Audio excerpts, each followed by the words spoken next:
close to playoff time, and it looks like we're getting close to playoff Kawhi. I know. He gets hurt a lot. But, guys, you got to hear me out. Kawhi has been hooping, and the Clippers are looking really, really good. Right? Kawhi here just went against one of the best defenses in basketball, and he dropped 30, and a very efficient 30, right? Gets his shoulder down, gets D-Mitch, and can go right up and in. And it looks like Kawhi's getting his footing back under him, right? The minutes don't have to be anything crazy. Always, he could be a catch and shoot. And again, Kawhi, he's got a good primary, passer playmaker next to him, right? So he doesn't always need the ball. He can give you, contested jumpers. Kawhi is a legitimate 3-level scorer. And this team, I believe if Kawhi is healthy and he's playing, any of semblance of what he was in the playoffs, right?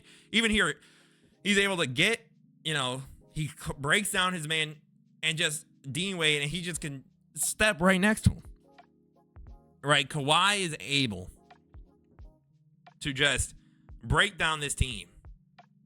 Gets Garland, right? Garland goes for the swat. Kawhi waits.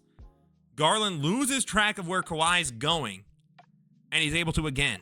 They're wide open threes. Is he always going to get those? No. But even in this video, you saw contested threes.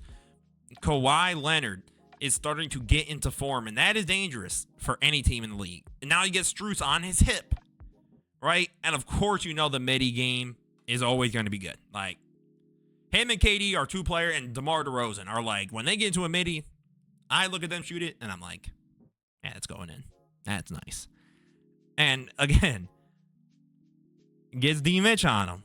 He's little, waits for Jared Allen. Kawhi's a very patient player, right? So even there, technically it's a miss. I don't know why they included it in his makes, but I guess it's just because, again, he had the tip. But again, when Kawhi needs to, he can also be an ISO scorer. They're down 1. You got 10 seconds on the shot clock. You're breaking down Garland. You wait. Garland, he does a great job again. Just notice, Garland, continues his step, ends up far behind Kawhi, so Kawhi can just pull up. What Kawhi's been able to do is remarkable. Again, is his numbers right now, if you want to pull up his basketball reference, are they off the charts? No.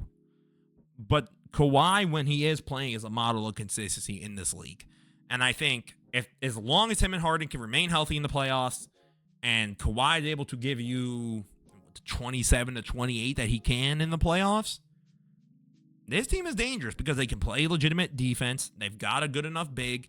Kawhi can still play good defense despite what Twitter could tell you. And again, this guy is doing something special. So let's continue on and talk about, again, an underrated part of Kawhi's game. I think one of the most underrated part of Kawhi Leonard's game is his playmaking. Do I think he's, LeBron is a playmaker at the wing? No. But I think he's actually really good at reading the court, better than people think. And it's just, the problem is, right, a lot of times when the game comes down to it, he gets asked to be the isolation scorer. So when you're playing isolation, you're not necessarily looking to kick it out to somebody else always, right? And again, CP comes, he waits. Now Sochan's behind Harden. And again, Harden it's James Harden. He's going to make easy lays. Right now you got Stephon Castle. He's going to get the pick action. Now he waits. Spins. And now, right? And now this is on Wemby, actually, because Wemby comes over. So now he's just leaving the man again, just wide open in the corner for a 3. And the problem is, if Kawhi is playing the way he's been playing lately as a scorer, he's going to, naturally get that sort of scoring gravity. Teams are going to go, oh, we can't just leave you open or we're not going to get anywhere. This has become a legitimate thing for Kawhi. He has become, I think he's a good playmaker. Do I think he's like an elite playmaker or something crazy? No. But I think people act as if he doesn't have a passing ability or he's not good at finding people when they're open, and I just don't agree. I just don't think we think about that a lot with Kawhi because that's not necessarily what we always ask him to do. But if he's your second to third, passer playmaker, I think he's more than good enough. Like, this is a tough pass, right? Waits, gathers, Porter Jr.'s cutting, weaves it right between the two, and gets the M1. Like, Kawhi is still, when you actually let him get his chance to scan the floor, he's going to do what he needs to do to get this team to win. And I think this Clippers team is a legitimate dark horse. Do I think they're like contenders? No. But if you told me like they played like, I don't know, a Warriors or a Grizzlies or a Lakers, they can win that series. I think it would be close, but they can win it. And I think that's the big part of it is Kawhi is starting to look in form as a scorer, and he still has legitimate playmaking, ability. And then, of course, he's still a really good defender. Now, would I say Kawhi is an elite defender still? Absolutely not. He is not Depoy Kawhi. But I think people, say he's not good, and I don't understand how they say that, right? Because even here, you got Ben Simmons, and they're going to go for the pass, right? And Kawhi's going to always do really good at helping the close passing lane. I mean, naturally, he's going to, right?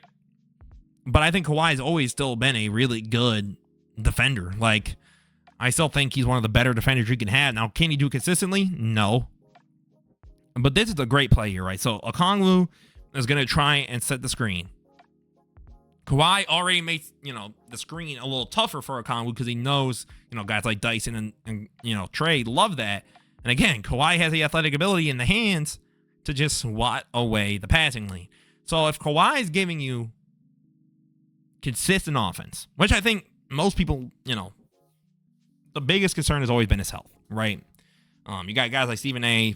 get really nasty and saying, oh, he should retire because of his health issues and everything. But I think this year with him missing a bunch of time in the beginning and them really letting him kind of just ramp up, as long as he's good for the playoffs, this team is a legitimate dark horse. I think don't be surprised if they come in as a 7 seed and they upset like a Houston first round and they make a little mini run. Like, don't be like, how did the Clippers do it? Because they got Kawhi Leonard. And listen, I'm a big Giannis guy, but Kawhi's like, when he's healthy, he's still my favorite player to watch. I love watching Kawhi Leonard. And I don't care. I'm just going to tell you guys the truth. And I think he's back. And I think he's legit. And let me know what you guys think. Do you guys think that this is for real? Do you think he's going to get hurt again, unfortunately? As always, guys, this was Amsterdam Knows Hoops. Don't forget to leave a like, comment, subscribe. Let me know what you think of the Clippers. And have a great rest of your day, guys. Peace out.